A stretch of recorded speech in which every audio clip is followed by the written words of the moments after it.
Today I'm talking about Heysel 85, a film that revisits one of the most tragic disasters in sports history. What makes this film interesting is that it doesn't approach the story like a traditional drama. Instead, it focuses heavily on a few central characters. It spends most of its time reconstructing the events themselves and shows how the tragedy unfolded. That approach has both strengths and weaknesses. On the positive side, the film does have a strong job of recreating the atmosphere and chaos surrounding the disaster. It often feels less like a traditional movie and more like you're watching history unfold in real time. The use of archive-style footage and the film's restrained visual approach helps create that feeling. Where I struggle with the film is that it often prioritizes the event over the people experiencing it. We learn who many of the characters are, but we don't always spend enough time with them to fully understand their emotions, motivations, or how the tragedy changes them.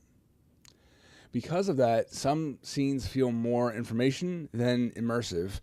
The film's strongest element is actually its sound design. There are several moments where the audio puts you directly into the middle of the panic and confusion. One particular sequence involving the collapse of a structure is genuinely unsettling and captures the horror of the situation in a way that few other scenes manage.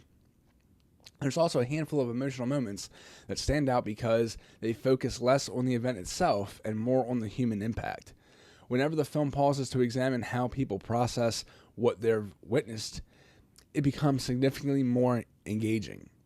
Unfortunately, these moments are relatively rare. Much of the runtime remains focused on documenting the facts rather than exploring the emotional consequences.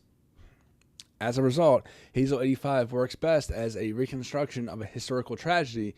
If you're interested in the events itself, there's a lot here to appreciate. But if you're looking for a deeper character-driven drama, you may find yourself wanting more emotional depth and stronger character developments. Overall, I found it to be a very informational and respectful look at the devastating real-life event, even if it never fully reaches the emotional heights that its subject matter seems capable of delivering.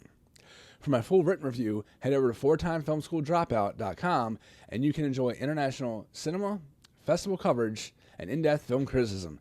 And if you do, make sure to subscribe for more reviews and coverage here on YouTube, and also check out the site.